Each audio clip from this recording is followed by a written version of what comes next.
2 things you never talk about with friends. Go on, Google it. No, not right now. Number 2 is religion. And number 1 is politics.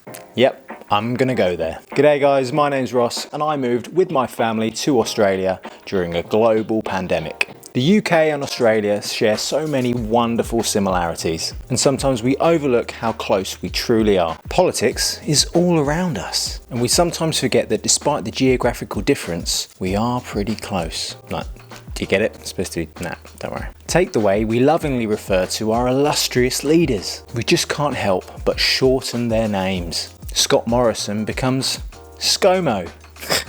Absolute classic. So clever. And Boris Johnson becomes Bojo? Seriously, Bojo? You literally Google their shortened names and their real names just come up. Who comes up with these names? It makes Boaty McBoatface looks like the pinnacle of creativity. The second similarity is in our leaders' athletical prowess and how they love to show off to us mere common peasants. They just love to tackle small children. 2 men who clearly weigh over 100 kilos just love to turn on the adrenaline against minors half their size. Bojo doesn't even care what country he's in, and ScoMo doesn't even care what sport he's playing. He's taking you down, boy. Boris will even cheat in any sport.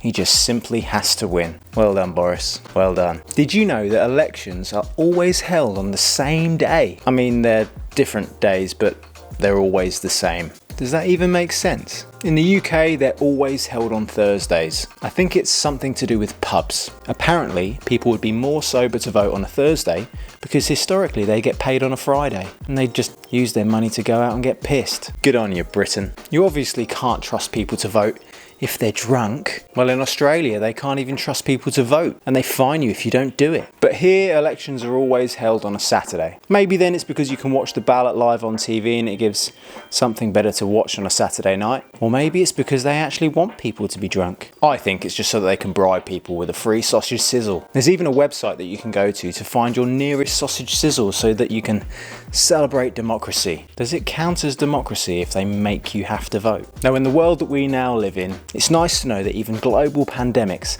have the power to bind our key political forces. And even the country's own COVID regulations just don't have to be followed by prime ministers. Bojo makes up the rules for all and then just does what he wants. It doesn't matter how many people have been affected by numerous isolations and lockdowns, as long as he can still have a few cheeky wines at the office party. He's not even any good at hiding it. Meanwhile, in Australia, ScoMo can freely travel in between the different states and territories. And he doesn't have to worry about any quarantine, especially when it's Father's Day, because we all know how important Father's Day is. I'm happy that we had the privilege of mandatory quarantine when making our move over here. I paid it once and I'd pay it again in a heartbeat. It'd just be nice to know that sometimes the rules apply to all, or are the rules meant to be broken? Opposition leaders aren't much better, they just keep forgetting things. Poor Anthony probably didn't even come up with those key points. It's not like you've forgotten your own party's brand slogan, is it? Today of security, of prosperity, and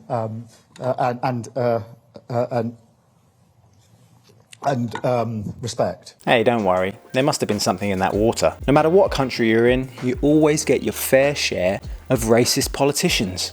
Farage or Hanson or Farage. I wonder what they would look like if they had their own baby. Ooh. Yeah, I don't think I'd want to see that either. It's bad enough with them inflicting their own xenophobia on us to expedite their own political ideals, but thankfully neither of them seem to have any real political power. It just gives us a laugh when they pop up every now and again. If you didn't have these kind of characters, then politics would be pretty dull. Whoever you vote for, it just seems like it's always a bitter disappointment. When was the last time that we had a government that just always did good things? I think that despite our political differences, sometimes election day can just feel like voting for the lesser of 2 evils, rather than actually voting for something that could probably change the world. If you've laughed, ping us a like. If you're nosy, subscribe to the channel and watch this video to see more about what I've learned since I've been able to call this beautiful country home. Catch ya!